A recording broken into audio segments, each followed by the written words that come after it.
Hello everybody, I'm Lorenzo Marchessi and I'm here right at the beginning of this video we're about to watch to remind you to subscribe to my channel. It's very helpful if you do, and also please tell your friends, your family members, and share it if you can. Love to hear your comments and feedback, but just want to make sure you subscribe. Thanks for watching and we'll see you soon.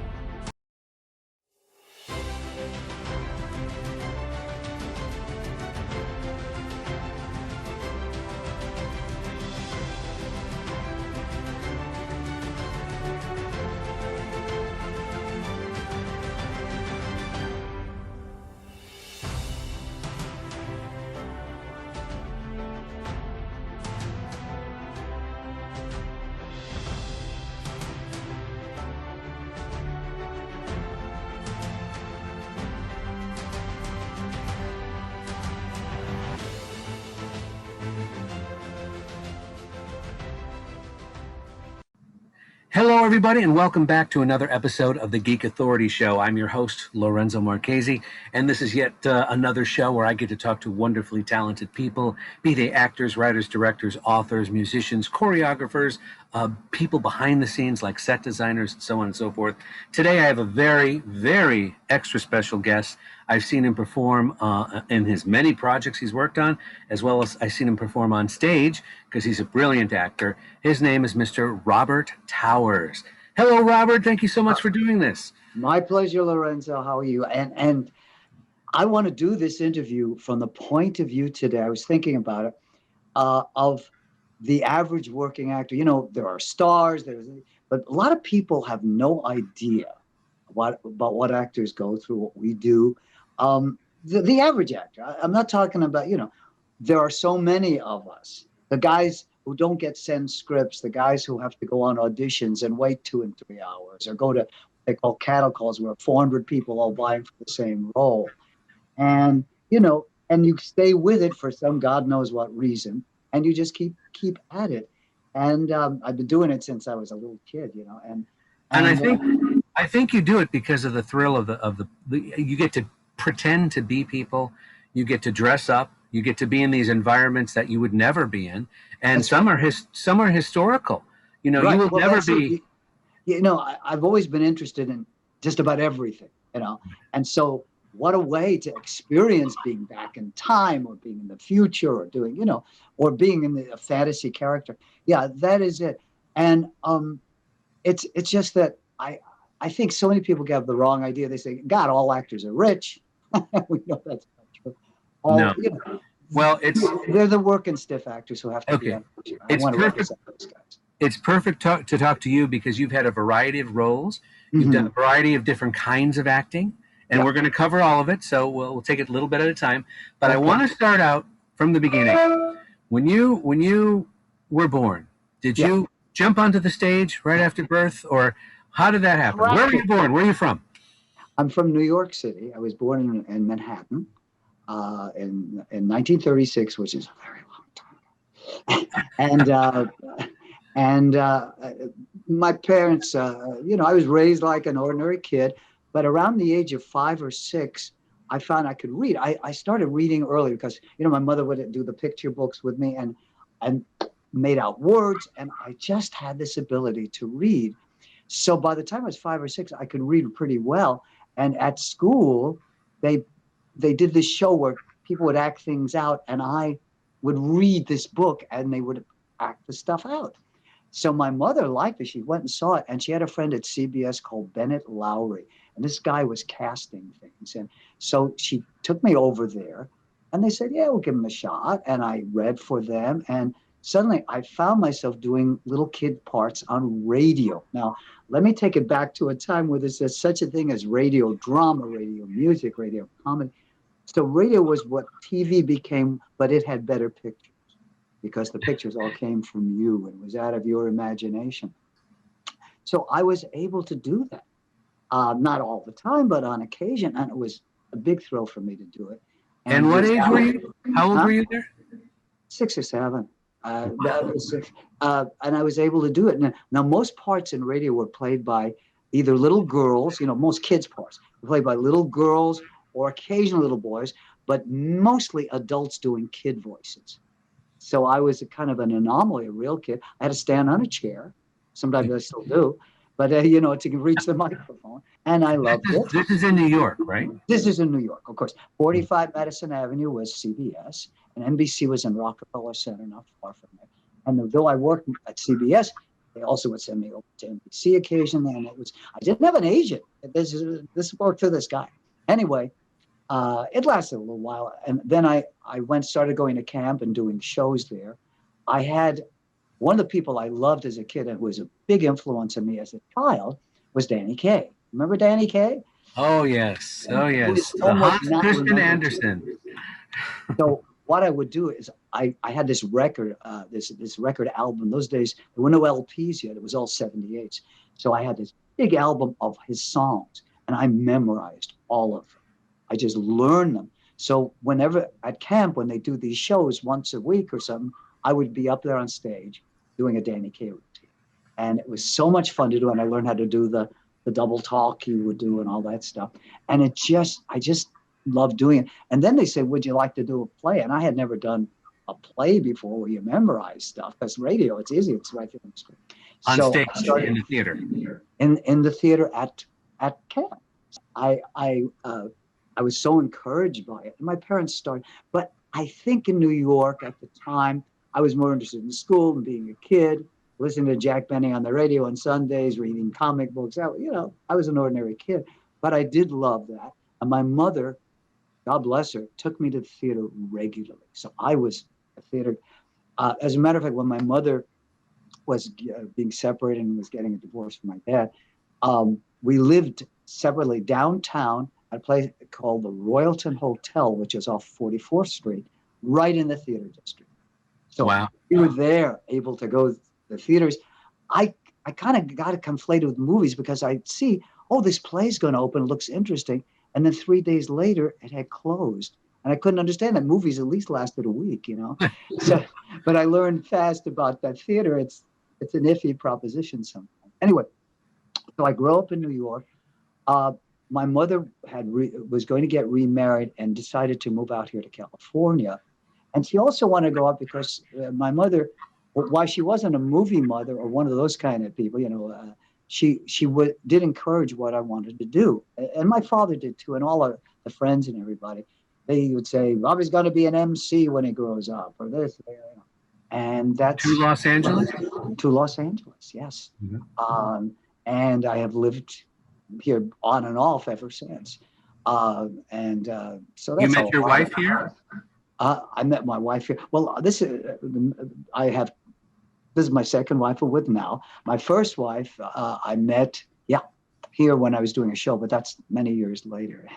But anyway, I did the usual things, went to school, did all that stuff.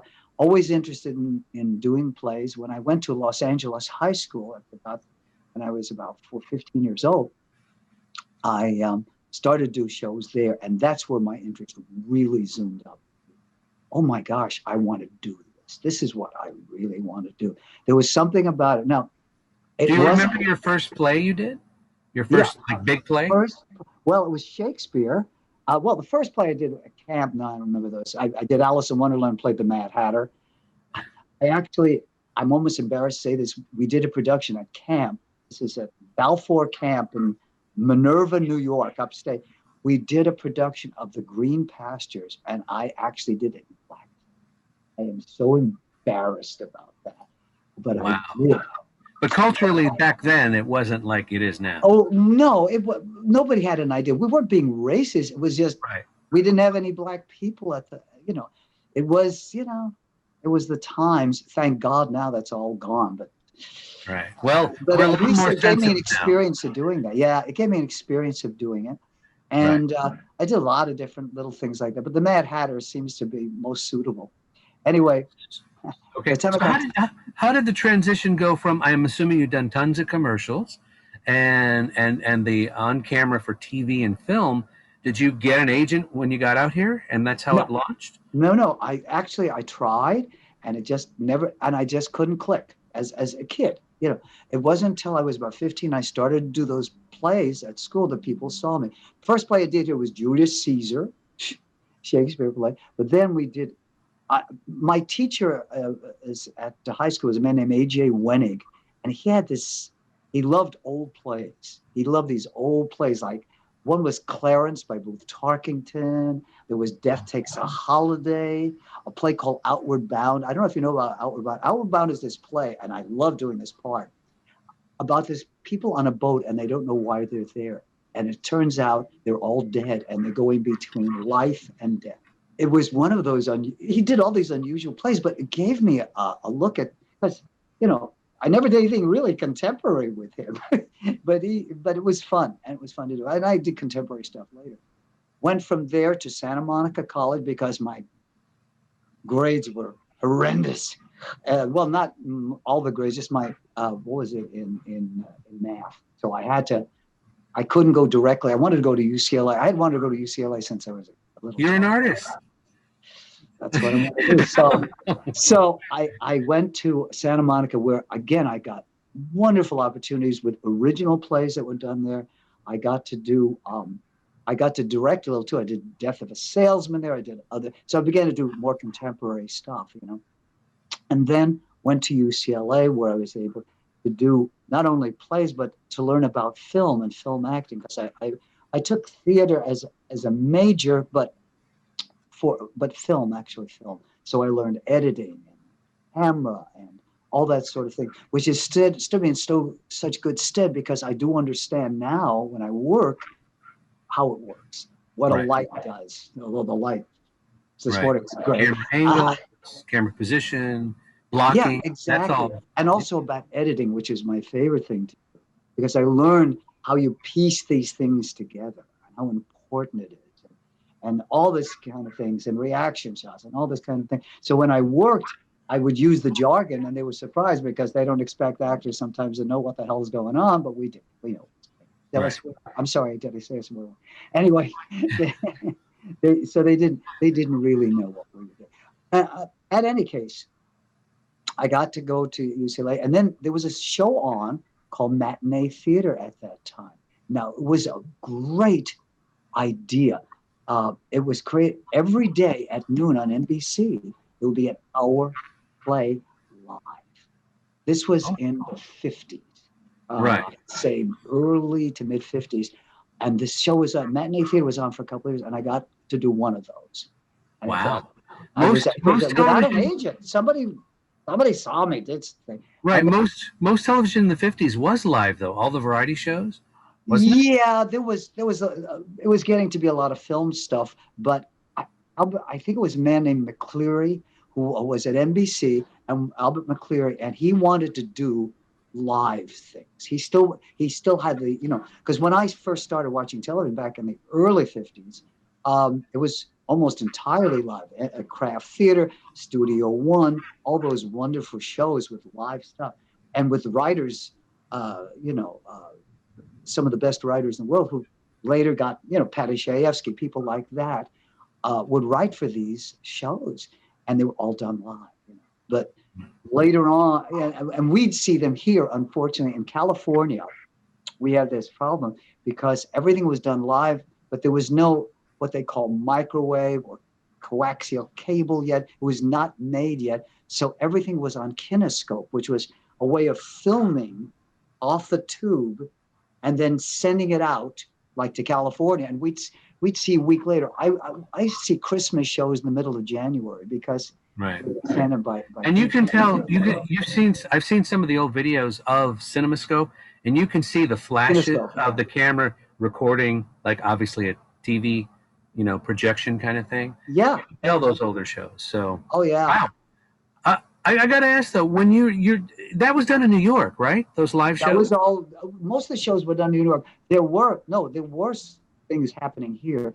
New York was the center for a long time. The center has moved to here, I think, now to Los Angeles in that area. Although it's kind of shared.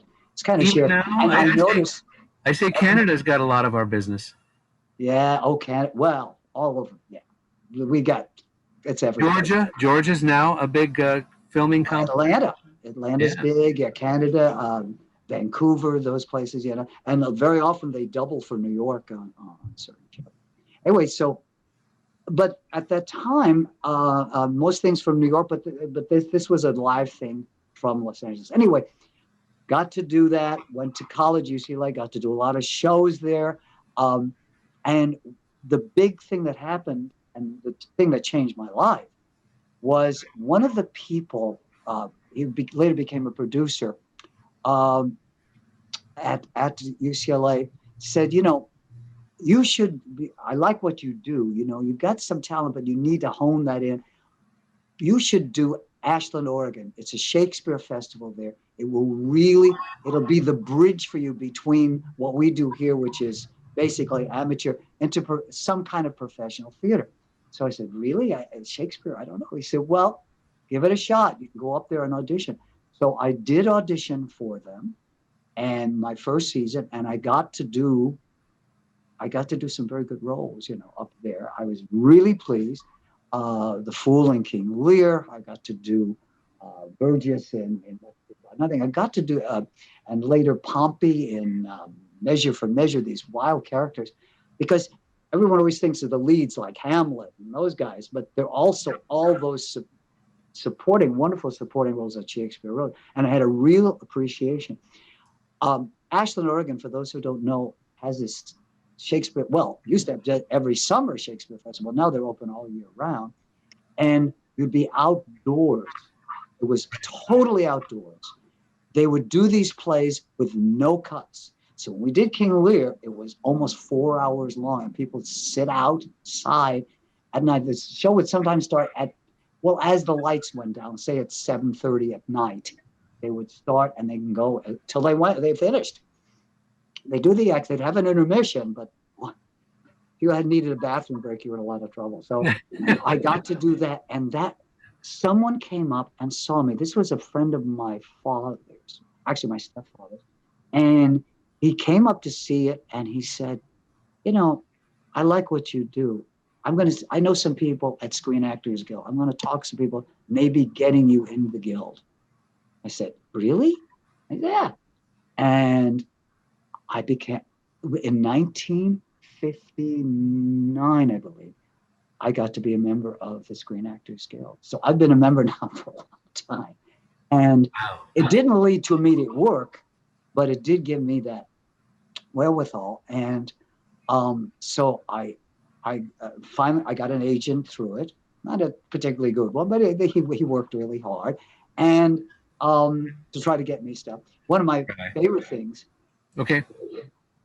Well, real quick, for the audience members who don't know, what exactly is the role of an agent in the industry? Really?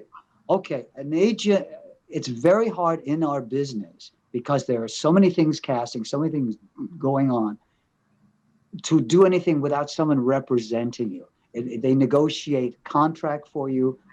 They get 10% of the gross you earn. That's the money part of it. But they receive things, breakdowns. So they call them breakdowns.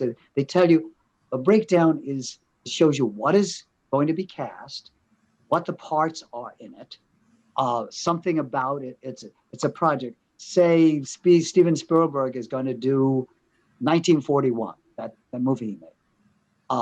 They get the thing, it says Spielberg's 1941, this kind of, and it gives the cast list. And sometimes they'll just tell you what we need. Sometimes it's already cast and they have certain parts they need. They'll send it out to agents, not every agent. They just send out to certain ones they could rely on.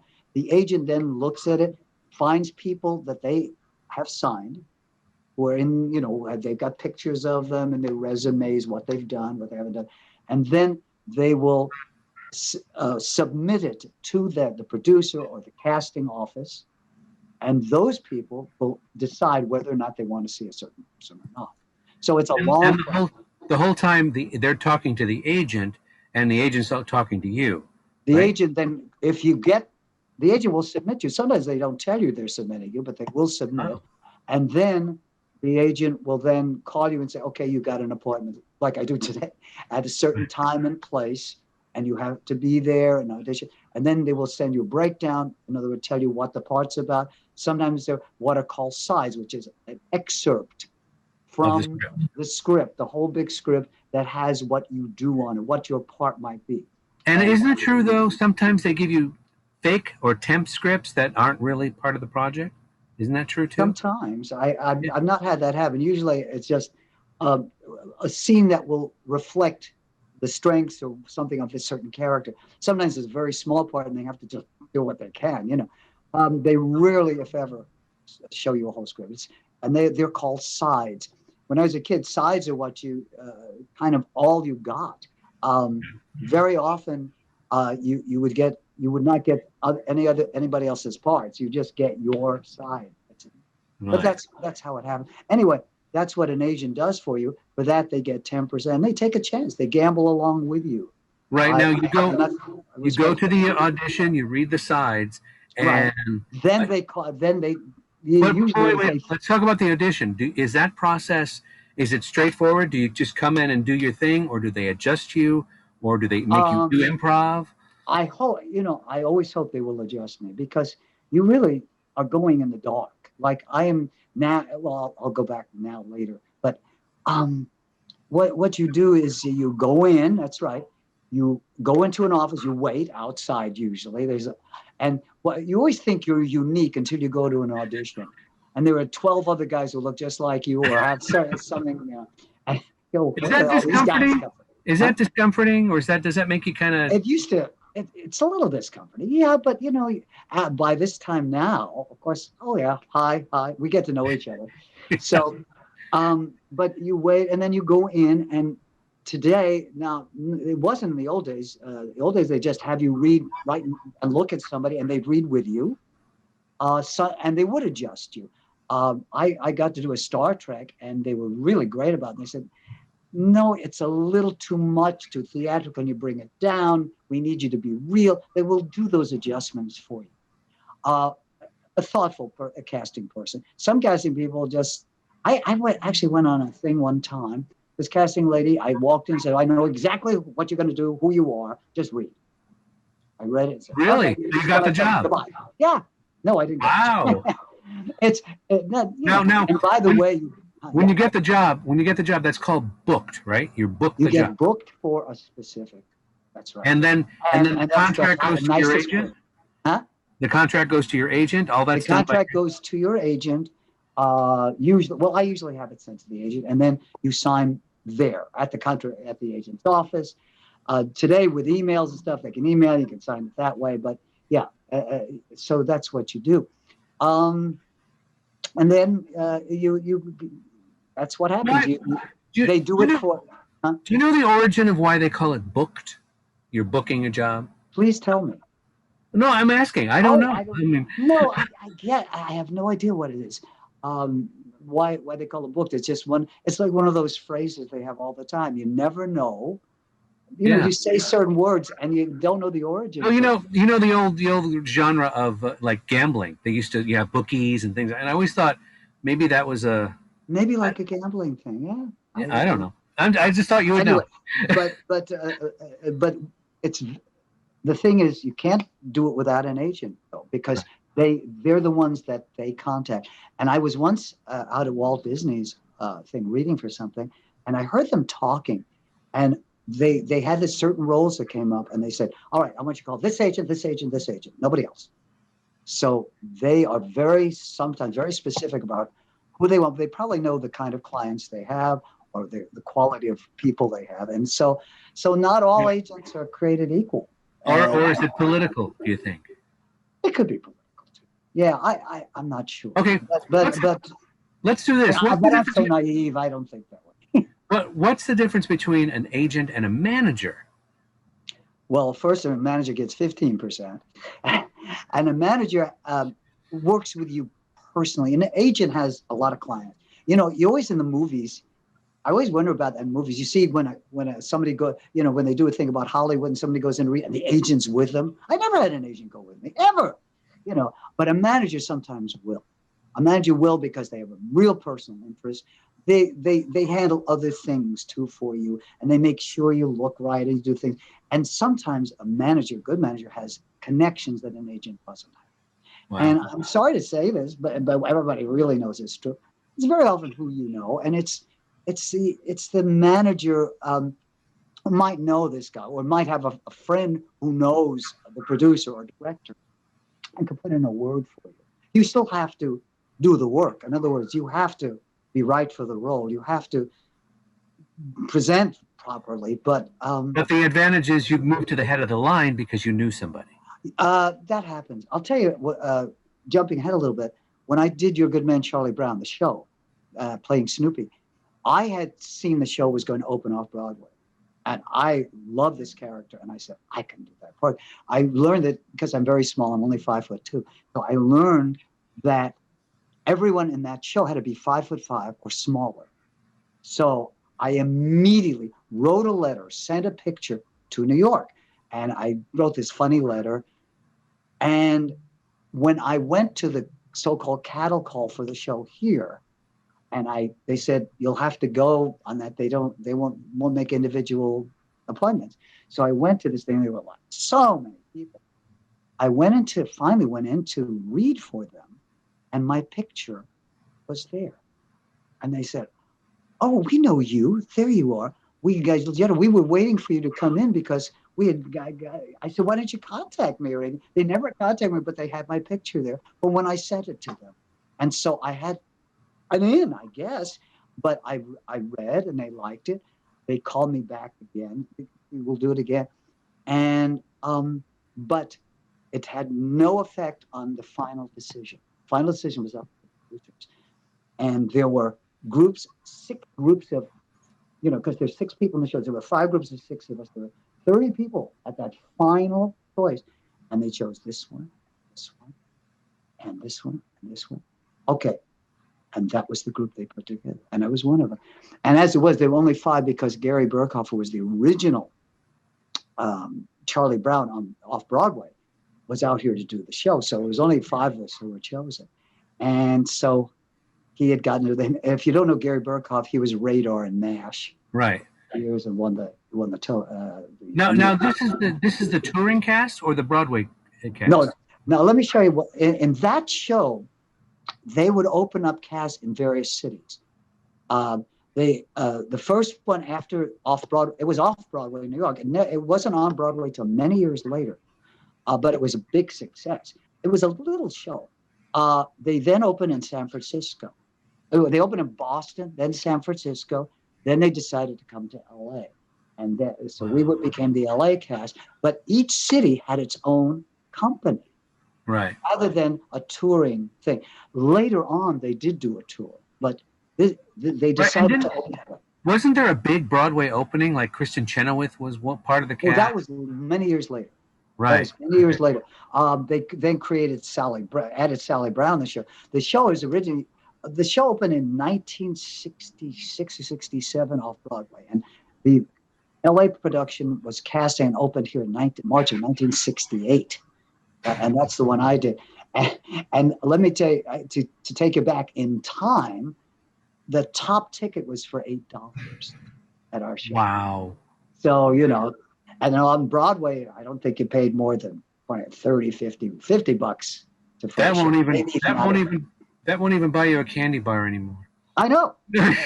the big chocolate cookie you get is about $8. So, okay. Yeah. I want to jump real quick because I don't want to miss this part of it. I want to do a little quick share screen, and you've got to talk about some of these roles that you've done.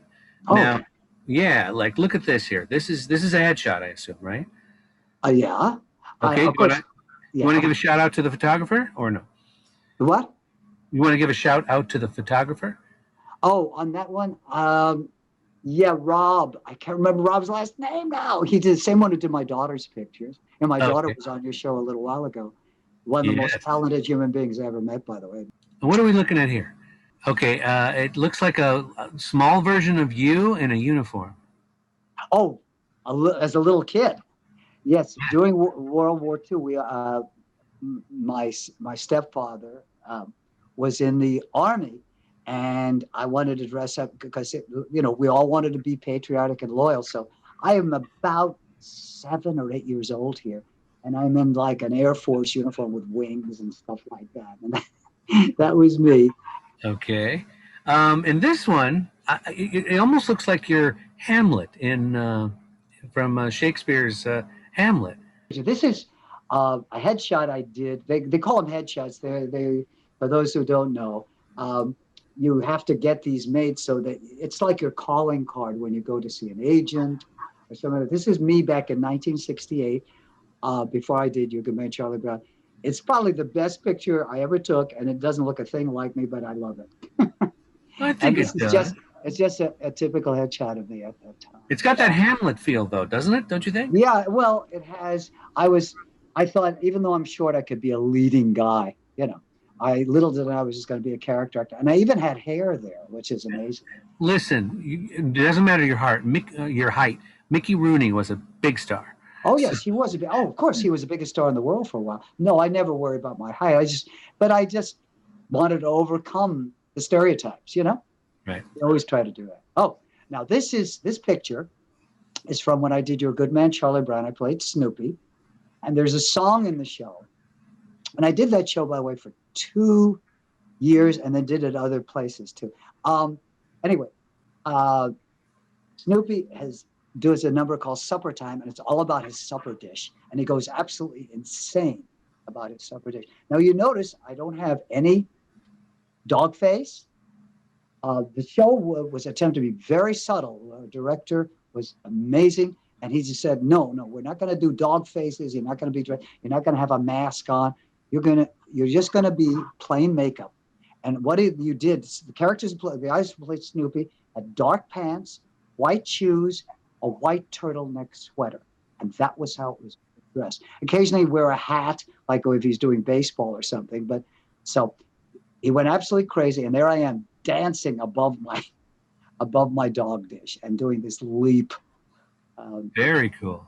Yeah. Oh yeah. My knees never recovered. Oh, this is from a series I did later. Well, when I was doing Your Good Man Charlie Brown on stage, I got Joe Barbera of Hanna-Barbera came and saw the show one night and said, we're doing a series, my first live series, and we would like to have you come out and do audition for the part of the elephant, because he's the smallest one, and his name is Snorky, and would you come out? So I went out to Hanna-Barbera Studios, and I auditioned. They tried the costume on me, and I was too big for the costume. Really? So they said, we're really sorry. I said, well, can't you adjust it? They said, no, these are built a certain way, and we have to. So I didn't get the role right away. And what happened was 2 weeks later, Joe Barbera's office called me and said, the poor guy who's doing it now has such trouble moving in it. We'll adjust the suit for you. They finally decided to do that. And so I came out, right? There's the suit. And that's Snorky. Now, Snorky the Elephant was one of the characters. The Banana Splits were, originally, it was called the Banana Bunch, but there was another series by the name, so they decided to call it. Great theme, too. I love the theme. La, la, la, la, la, la, la, la. Yeah, it's a great thing. So what happened is we did these, and our director was Richard Donner, who later directed Superman films. No way. The Omen? Oh, my God. Yeah. This fabulous director. Well, how old was he then? Was he like in his 20s or what? He was fairly young then, yeah. Well, no, I think maybe, late 20s, early 30s. He was, but of course, as the show was so crazy, so the most direction he ever gave us was, look, guys, don't hurt yourself. You got to run, keep running around, but don't get hurt. That was our major direction, because we were in these suits, we could hardly see. This one were they hot? Were you sweaty and hot? They were hot and sweaty, and they were and hard to see out of. Now, particularly mine, and I had all kinds of mechanics in there because I had to get the trunk to move. And the eyes are is not what I was looking through. I was underneath where the trunk is there. Right. Were they shot in like sequence, or is it kind of like they would do certain moments? It's like how you do movies, basically. Movies are shot for the set, basically. So in other words, everything that happens at that set, you shoot all of that stuff, and you move on. Where it is, rarely go back. So they would do these sequences. For example, there was a character called Flegel, who was the dog character, and he'd have Flegel's mail, and they do all the sequences about the mailbox. These were all written out in advance, so they would do that. So, so they would not shoot the sequence. And this is me about a couple of years ago. Roker. With Al Roker. Al Roker turned out to be a huge fan of the banana splits. So when we were going to have our 50th anniversary of our show, we were at a con in New Jersey, and a con is where people who are known for something or other. Convention. A movie, or you're an actor that's well known. So, and you sign autographs for people and take pictures with them and all, and meet the people. And we were doing this in New Jersey. This is the very first time I ever did anything like this. And we're out in New Jersey, and it was the 50th anniversary of the Banana Splits, which was great. And Al Roker called and said he is a huge fan. Could he come out and do an interview with the Today Show? I was thrilled. And so they did come out. They did a whole What year was the 50th? I'm carrying my character. That puppet was made by a British puppeteer who did one of each of us. There were four of us. There's Drooper, who was a lion. There's Flegel the dog. There's Bingo, who was the ape. And there's me, who was the elephant. Right. What year was the 50th anniversary? Huh? What year was the 50th anniversary? 2018. Wow. So about 3 years ago. Actually, and we did another one in 2019. And of course, we were supposed to do 2 last year of these cons to be with people. And because people loved what we did. And unfortunately, the COVID happened and all that had to be canceled. But we might do one this year. We're not sure yet. There's 2 scheduled, but we're not sure. Yes. Okay. In a checkered career. This is we go back to the 80s with this one. This is from a film called Masters of the Universe. I think everybody knows about He-Man and Master of the Universe. And you're the lovely little kitty cat, right? No, just kidding. You're the lovely little kitty cat. No. So this guy was called Karg. Let me give you a little background on this. I was doing a show at Universal, the Universal Studios tour called The Adventures of Conan. It kept me working every day. I played a character in this show. Universal Studios tour had these big shows, and this. Right. Wait. We're gonna talk about that later. Don't give too much. Okay. Well, anyway, the producer of that was going to do this film, and what he did was he said, "Would you like? We have this character. Would you like to audition?" I auditioned. It took me through a whole audition process. I got to do it, and this is my makeup that was done by Michael Westmore of the famous Westmore family, and Michael Westmore also did a film called Mask, for which he won the Oscar. Right. And he was brilliant. Now this is done what they call prosthetics. In other words, they do a cast of your face, like a plaster cast of your face. And then they create these little prosthetic rubber latex prosthetics, and which they then put on your face, and then they paint. Right. And I believe this would take about 4.5 hours every day. I believe the only thing that's you is your eyes, right?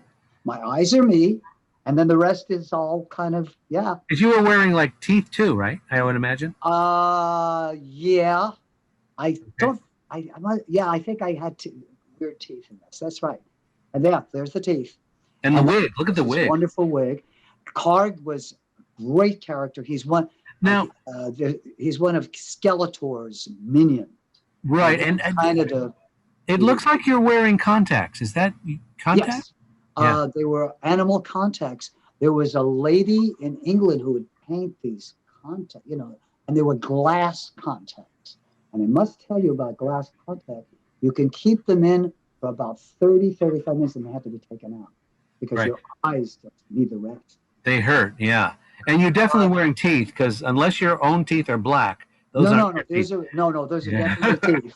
I mean, I forgot. It's been a few years, but I love the character, I love the costume, and they took a lot of pictures of me. They finally made a toy of him about 5 years ago. They didn't while the picture was being. What's the character's name? The character's name is Karg. And in that film, by the way, Frank Langella, I got to work with, who played Skeletor. There was He-Man. There was Little Billy Barty was a character. And the first time I'd ever got a chance to work with Billy Barty, who was a wonderful person. Right. Even Billy Barty. How was it like working with Frank Langella? Huh? How was it like working with Frank Langella? He was great. He was easy. He shared a dressing. We shared a dressing room. We talked a lot in the not a dressing room. We shared a makeup room. Right. And we both in for many hours. And did you both talk about being evil and how that was all? No, mostly about baseball, about movies, about acting, but stuff. He also liked my kids. My kids were young at the time, and he liked them. He was very nice, very easy to work with. By the way, He-Man was played by Dolph Lundgren. Right. From Rocky. Right. He spoke 7 languages, none of them well, but he was a really nice guy. And there was a lot of good people in it. It was pretty amazing. And we worked on about 20 weeks. Oh, this is a movie I did not long ago called The Darkness of the Road. And I played a blind guy in this. And really? I had wings on my back in this thing because he was like this very strange character. Yeah, I enjoy doing that. That gave me the idea to have a beard. I had a beard until recently. I shaved it. I had to shave it for when I did Perry Mason a few years ago, and because they wanted me to look like 1930. This is from a show on Disney called Bunked. Bunked. And this guy was a criminal who had hidden money years ago, and then these kids who were all on the show. I love the hat and the glasses. Yeah, well, I like the whole outfit. It's kind of fun. The character, but he was like a gangster, kind of. But he tried to sweet talk the kids. Oh, and this one, there was a series called Angel. I think you might remember a few years back, and they had these very interesting characters. And this guy was the king of the bugs, and that makeup was shorter than Master of the Universe. This only took 3 hours a day. Only. And yeah. Oh, this is working with my daughter. We did a musical version on stage of Tarzan. This is the one that the Disney people did. The Disney's Tarzan. I was playing her father, Professor, and we did a musical number together. I love working with my daughter. She's as I said, she's enormously talented, but she's also fun to work with. She's so great, and she sings magnificently. But she's also a great actor. This one and director. I'm doing bell kicks. Right. I am not a dancer. I just learned to do this stuff. I've recently taken courses in tap dancing because I always wanted to learn to tap. But really, I was not a dancer. I just learned to move. But I learned little tricks like bell kicks. And this is she and I working together. He was the professor. And in the movie, he's a little sillier than I made him. I made him really. I try to make him a genuinely interested in the apes and the funny thing is I saw a couple of these performances, and the two of you have such great chemistry. What's fun is she's kind of putting you in your place because you're kind of this professor, right. Taking the science point of view, and she's like, we need to take care of Tarzan, whatever. So yes, it was funny. Yeah, and she played, there's Tarzan and Jane. She was Jane in it, and it was wonderful fun. This music is great. Oh, well, this is another thing we worked in. This is from Little Women, the musical, and I love doing this with her. We did this at a school first as a kind of a fundraiser, and then we actually did it in theater. And Kristen and her husband produced it. I played one of the characters, Laurie's grandfather, who lives next door and is this old guy who's kind of nasty, and then turns around because the family is so nice. So, and she was Amy in Little Women, and that production, that musical is so wonderful. I would do that show in a minute again. Yeah, it was brilliant performances. Great writing, great songs. I don't think I look that old, but I do. But what they did was they made me shave my beard off, and they made me have a big haircut because I like wearing my hair long sometimes, although not now. Covers the ears. So this is with Matthew Reese, wonderful, wonderful Matthew Reese, who's the new Perry Mason at HBO. And I play this old guy he's looking for a thread as part of a clue. Because in this series, Perry Mason starts as this kind of detective and later gets into the law. Wow. This takes place in the early 30s. It was wonderful. Matthew Reese is a genius. Oh, this is something that kept me busy and kept my kids raised. For 12 years, I played a running character for McDonald's called Captain Crook, or just the Captain. In McDonald's commercials, I represented filet-o-fish sandwiches, but they used me for so much else. I got to work with absolutely brilliant, wonderful people, and that's the different picture. And it was often directed by the great Howard Morris. Howard Morris was one of the team with Sid Caesar on his great television show. There was Sid Caesar, there was Carl Reiner, there was Howard Morris, and he was our director very often. Not always. Tell me, was it your voice too that they used? Yes, he did a voice of one of the characters, and he did lots of voices. Of course, I do voices too, and so we'd often meet, competing with one another at auditions to do voiceovers, because I do a lot of dialects and voices. Oh, and this is another thing. Captain Crook. This is an earlier version. The Captain Crook I prefer. This is with green hair. I know it. Character and. How we do these things for 2 or 3 days. Let me tell you how these commercials were done in 1 minute, 30 seconds, and 20-second segments. And just money-wise, you get residuals separately for each of those as they would be played. And so it was very remunerative, but they were also fun. I think the word you mean is lucrative. They were lucrative. Okay, this is something I did on stage for reprise. I have now done this part 4 times. This is Pappy Yoakum in A Little Abner, the musical by Johnny Mercer and Gene DePaul, and it's absolutely wonderful show. It's very dated now, and they don't want to update it, but you virtually need footnotes to explain to people. That's Fred Willard. I was just saying, that's Fred Willard, isn't it? Yes, and that's Kathy Rigby as Mammy Yoakum. And there's the 2 people whose names escape me who played. We did this at UCLA Reprise. It was wonderful fun equity show. Just had a great time. Directed. Oh yeah, there she is. It was directed by. I'm trying to remember. By Gordon Hunt, whose daughter is Helen Hunt. And actually, in between shows, I started flirting with his girl at the shows, and I turned out to be Helen Hunt. I didn't recognize her right away. But yeah, he did a great job doing. Okay, let's see. Oh no, you know what? That wasn't. I have to say again, I have to make correction. That was directed by Michael McKetty, who was a wonderful local director, brilliant director. Gordon Hunt did 1776, but I also did a reprise. Okay, this is a show I did at the my friend Greg Abbott, who came to see me in a show called The Mystery of Love and Sex. It's a wonderful show at the Mark Taper Forum in Los Angeles. And I really look short and thin there, don't I? But anyway, I had a great time doing this wonderful show.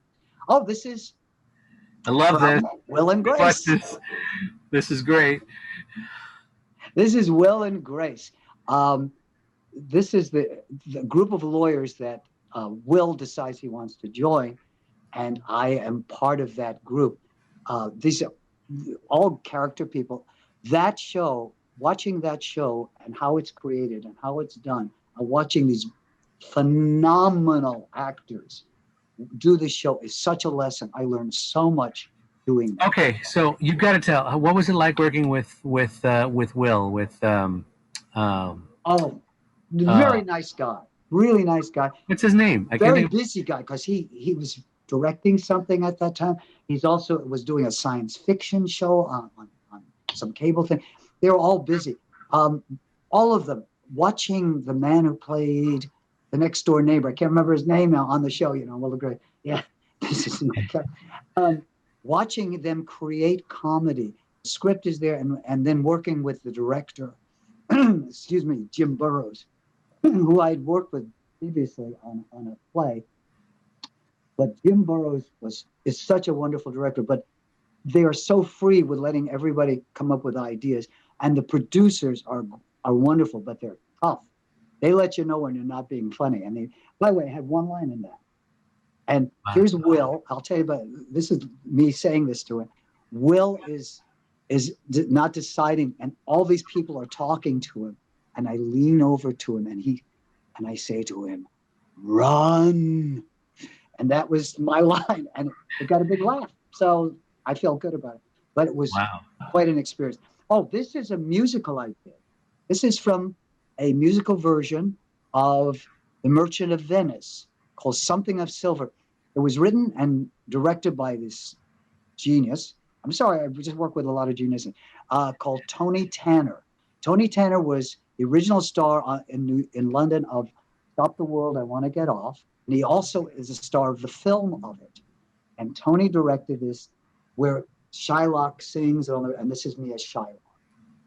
It was, and we did it outdoors in this park. It was wonderful. Oh, yeah, I am kind of short. This is from a production of City of Angels done in Palm Springs. This was at the time Chicago was this big film. And everybody suddenly said, hey, musicals are back. So City of Angels had been a hit in New York and semi-hit in Los Angeles and didn't do what it should have. And they decided, the original writer of it decided he wanted to do it, maybe sell it to movies and present it as a showcase. And it is phenomenal cast. I work with, oh God. Who is that? Who's that? Guy, you know, I can't remember the guy I worked with him. I can't remember who I worked with, but in the show was the original stuff. You know, I cannot remember names now. That's one of the signs of aging. But the cast was wonderful. I remember Tammy Tappan Damiano, this wonderful singer who was in it. And I love doing City of Angels. This is from Into the Woods, which I also do with my daughter, who played Cinderella in the show. I was the narrator. And I that show, that's my other Sondheim show. That and Funny Thing Happened on the Way to the Forum, which I've done many times. That show is so good. It's, of course, Sondheim's one money show. You know, he writes these great shows nobody comes to see, not enough people to see to make money. But Into the Woods seems to be his most popular show. Most people would say it should have ended in Act 1, but Act 2 is really the meat and heart of the show. Absolutely. And you know what? I saw two productions of this show. And in one of the productions, do you remember Kristen as Cinderella? Well, I did it. I was in it with her. She had a little hair problem, and she ran with it. And it was one of the best performances I've ever seen. She's a trooper. That's all I can tell you. She's amazing. And yeah, but this was a real boon for her. I love doing this show. Oh, wait. Okay, wait. Okay, I remember first coming out here. I'm from Chicago. Yeah. And one of the first things we did was Universal Studios back in the 70s, early 80s. Mm-hmm. And one of the shows I started this show in 1983, I believe, 83. Did it for 10 years. Right, and I remember this is the first show we saw, and I remember going back to it like 3 times. I had no idea you were part of the cast. I was. Well, you might have seen another wizard. We had 2 wizards. There I am with my beard, and we did, sometimes in the winter we did 4 or 5 shows a day. In the summer we did a show every hour. It was tough. Right. And on the left is Richard Brose, who was Conan, and I can't remember the lady doing. There's Kevin Canada back behind me there. He was one of the guys. There was the young Conan was on the right. That was Red Sonja on the left there, and we just had such fun doing the show. It was my work. It was my job of work daily. I mean. And as far as the casting goes, you're probably the only actor there, right? These are all probably real stunt people, right? Stuntmen. Generally, yeah. I think, basically, right. They're stunt people. The man behind me was a great stunt. He worked with swords. Richie was chosen because he looked a little like, they thought like Arnold Schwarzenegger. He was in great shape, and he was one of the Conans. The girl was of course, Red Sonja. She had to work with swords as well. So basically, yes. And the soundtrack, I was the only one who did live. My character did live with, and the voice. And you had onstage pyrotechnics and all Yes, the we had a fire and the dragon smoke. that would come out of the thing and would So how many burn casts? below fire, huh? How many casts of this were there? Were like 3 or 4 There were casts? many. They're running like in the summer there'd be three, Three? and each of us would do 5, 6 shows a day. It was only a 20-minute show, but after the show, then you came out and did a meet and greet, signed Right. autographs, did all In kinds character. in character, of course. Working at Universal was very good for me because they liked me and had me do other things. I did Scrooge for them for Christmas. I did. I did. Oh, you mean as a walk around character? Huh? As a walk around character? Yeah, I walked around and inside Wow. people. I mean, matter of fact, because doing that, I got asked. I was booked into doing dinners and things for people where I walk around and insult people. It was great. And then I got to do. They opened an exhibit, a show there called Earthquake, and it dealt with with floods and everything like that. And they had me do Nostradamus for that in a French accent. Because Nostradamus had predicted the floods and the earthquake and that. So I played Nostradamus and I did him with a French accent. Wow. I love that show. I mean, they don't do shows like this anymore. So No. It's all changed now. But were you ever part of the Western Sun Show? Did you ever do that? No, because they were stunt guys. I wasn't a stunt guy. I was just an actor. But I did get to do a lot, and it was wonderful fun to do it. Before that, almost a year before that, I had been at Universal doing Renfield in the Dracula show. And that's the first thing I did. And I went for an audition. They liked me. They liked my laugh. like Renfield would laugh. And so I got to do that. This is a little later. This is from Star Trek. The Next Generation. That was the second Star Trek. This was before it ever aired. They did 5 or 6 shows before it ever aired. No one knew how it was going to be received at that time. This was a Ferengi I did called Rata.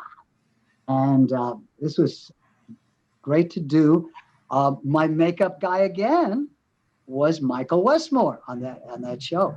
Of course, the Ferengis got to be popular later on, but this is the only time I ever did it. I worked with those guys. They were great. The Bermans, I believe, were the producers of this. And working with that cast. Oh, yeah, Rick Berman was the producer. What was it like working with Sir Patrick Stewart? Great. They were a little nervous because they had not aired yet. He hadn't quite got a knock on the character, but he was really nice. They were everybody was great on that show. And wasn't one of your buddies, Armin Shimmerman, who went on to do... Armin Shimmerman was in that picture too. This is just me, but he was in the picture. And Armin, of course, got to do it on a regular basis. And he's a very good actor, but it was fun to do again. I got to explain it when I say that they were fun. They are, no matter how serious and no matter how hard you work. And sometimes I've worked 18 hours in a day on these things. It didn't matter. There was always this fun and joy of doing it. And sometimes, like in Master of the Universe, for example, I was in that outfit and couldn't get out of it too easily because I had this prosthetic makeup on. And eating, I would have to eat things like carrots so they can get into the mask. I couldn't eat regular meals because if you ate a chicken, it would grease up your thing and your whole makeup would go away. So what you do is, but you know what? With all those restrictions, I had the time of my life. Right. Fun. You're definitely wearing teeth here, right? Those are not your teeth. Oh no, those are not my teeth. That's my teeth. No, they always do things like that to me. And of course, when they put those things on you, it gets hard to talk because you got a thing on your face. So you have to talk around it. But they pop right out, right? They don't. Oh yeah. Oh. They're not glued in or anything. No. This is just in the case of the scene. But it gets kind of like you got a lateral lift. You're talking like that. So how do you find a voice for a character when you've got something shoved in your mouth? You just try to do what you can. Like when I did Master of the Universe, he was that kind of guy. I found him like that. And it didn't matter. Of course, you come crawl on the sand. You have to do it. But you just work it out. You do it. You work it out. A lot of the voiceovers have been. Wow. Oh, that's my son. I mentioned that because we talk about my daughter. My son is a very talented guy. What does he do? What's he do? He's a musician too. He, he does a lot of other jobs because being a musician, you can't always make a living. But he has a group called Some Kind of Wonderful. They're not a traveling group anymore. They did for a long time. He had a #1 hit in Germany, and Is it he was is a he hit. It was local? called Reverse, a song he did. He plays the guitar. He's not too well. He sings actually mostly. He's the vocalist. Is he here in Los Angeles? Yes, he lives in Los Angeles. He actually lives out in the Glendale area now with his little boy. He's got this wonderful child, my only grandson. I've got granddaughters, but my only grandson is Teddy, and he's the youngest, who is now 6. But Jordan is a very talented guy, very smart, and yeah. Oh, and there's my daughter, Kristen, and this is my wife, Felice, on the right. My daughter's in the middle, and that's me. Kristen had done this show at this house, this huge house in Los Angeles, and the show is one of those shows where you follow people through the house. Yeah, the Manor, or what's it called? Manor, that's right. Manor, yeah. Was in that, and she was terrific in it. Yeah, And she played a 1920s like hussy, didn't she? Yeah, yes. Oh yeah, she was something else in that, and very, very good in the show. And it we was of course fun. came to see her, and that's my beautiful wife. And that's done at the Greystone Mansion, right? The big mansion. The big Greystone Mansion. By the way, my wife is also talented. She is a singer, songwriter, and for years she's from Washington D.C.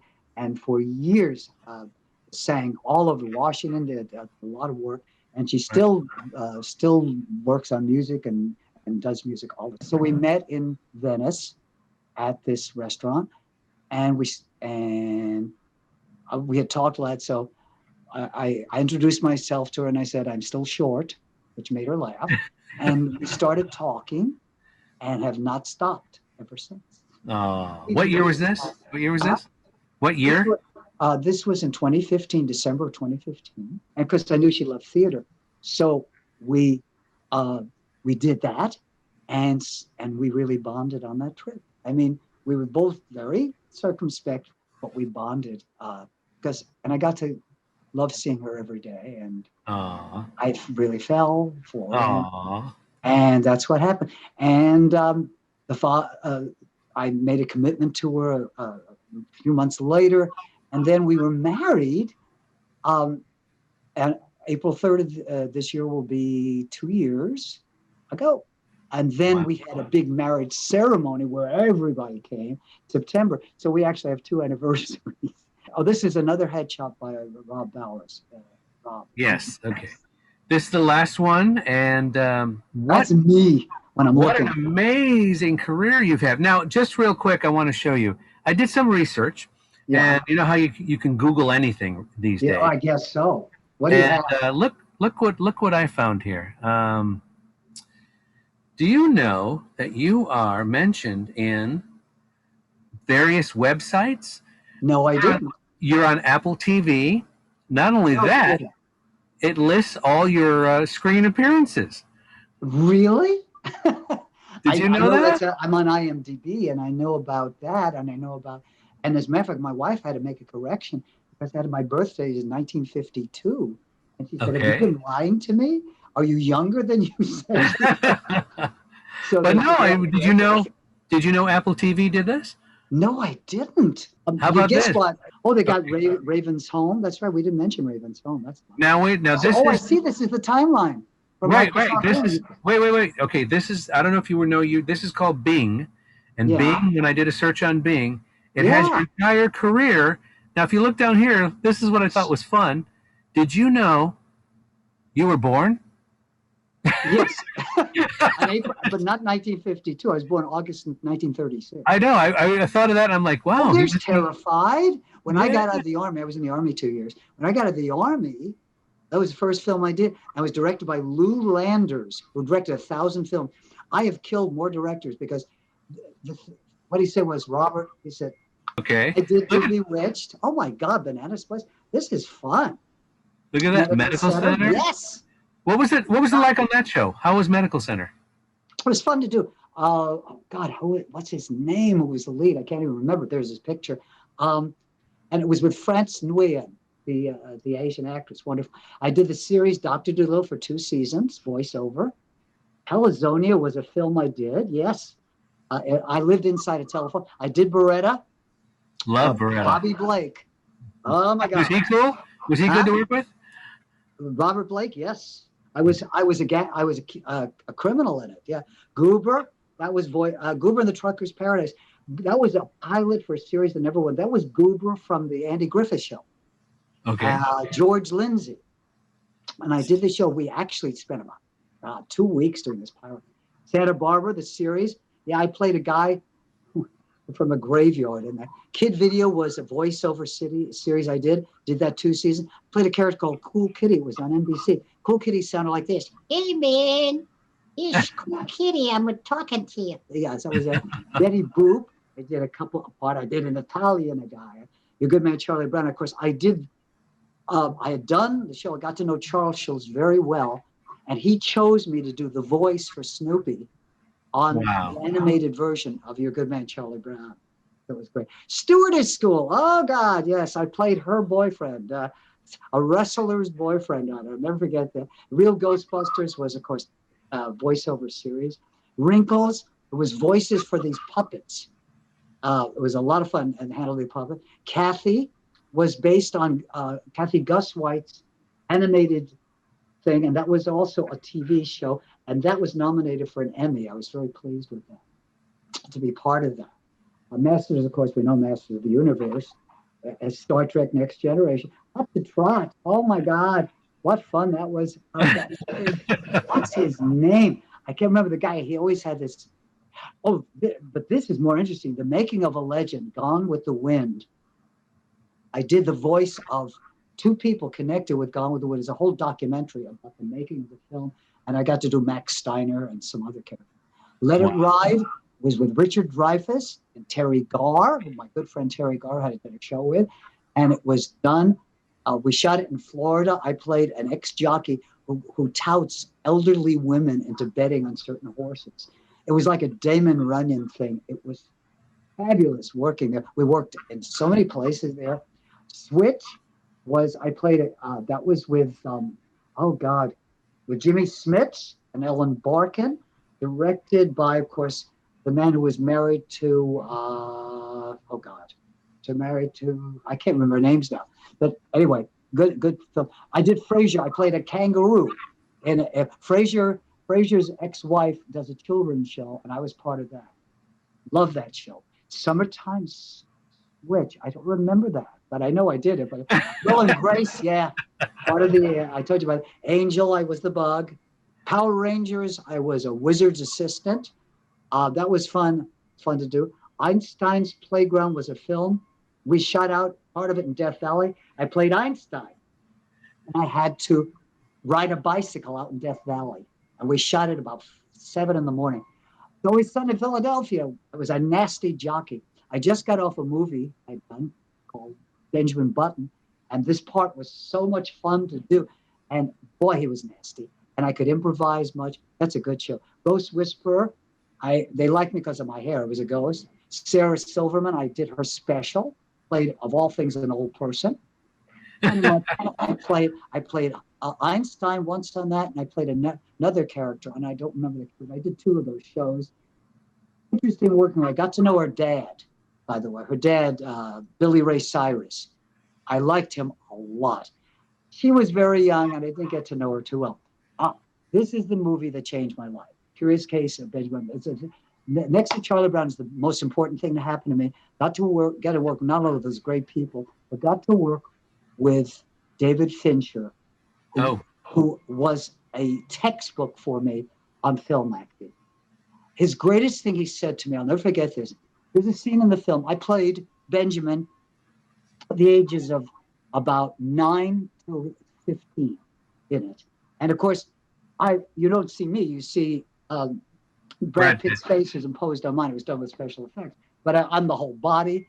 And they didn't use my voice either. They used his. But I got to play it as, I was directed as if it was me, because it was. There's a scene where I'm watching my mother nursing her baby, played by Taraji Henson. And she's nursing her baby, and I'm very upset about it, and I look away. And David said, cut, and he came over to me and said, Robert, let me explain something to you. Please, you must always have respect for your audience. You're doing far too much. You're giving them too much. You leave them something to do. You look, think about what you're seeing, and that's all you have to do. And it was such a revelation to me. Because, on stage, we do. In film, you think about it, you see it. It's happening inside of you. You're very close. It's all here. It's all, yes. And the less you do, the better. Less is more. And he'd always make a gesture like this to me. Robert, for less. He is, he's my hero. He's one of the greatest human beings I ever met. He's difficult. It's not easy. He'll do 50 takes, but he's my hero. And he changed my life. Every audition I've done, I've got so many things on film because of the things he did. Right. Very cool. Okay, Table for Three. Oh, yeah, I remember that. I fell into something. I fell into a big thing in there. And I worked on it. I love that. I was a doctor. Don't Look Up. I was a monster. And a big thing on my shoulder. It turned out to be a face. Victorious, I was... there's another thing I love doing. Hot in Cleveland. That's with Betty White. God bless her. What'd you do? I did. I played this 105-year-old guy that is Wendy Malick's boyfriend, and she likes him because he's rich. And she actually carried me onto the set.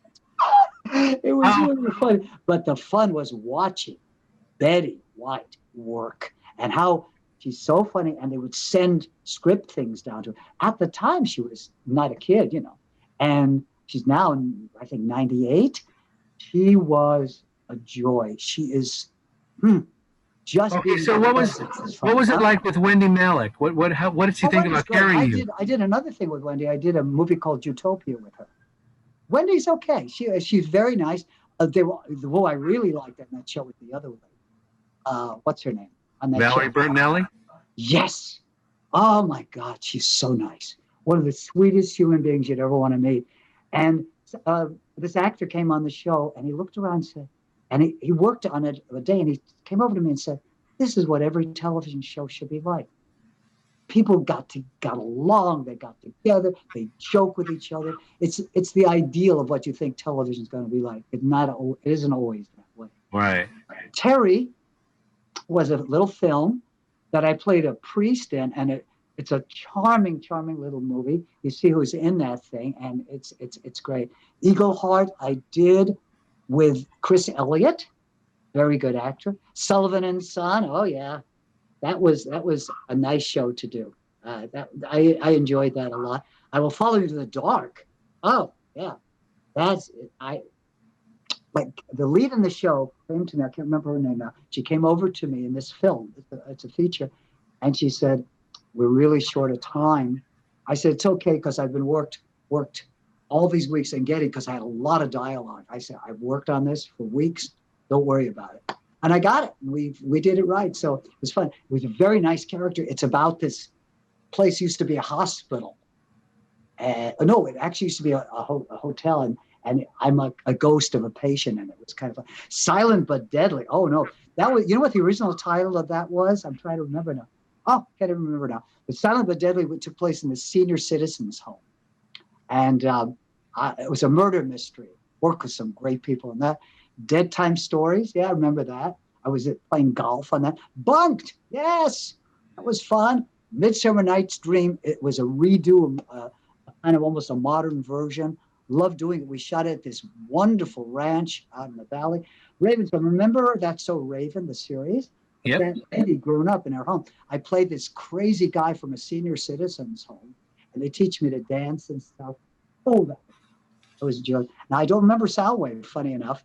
I know I did it, but I don't remember. See how much you've done? You can't remember it all, huh? No, and of course, there's been a lot of more stage work, too. One more website, because I'm sure you're aware of the whole big following in Star Trek, right? A lot of fans. Yeah. Oh, okay. Yeah. Check this out. Oh yes, I'm on that.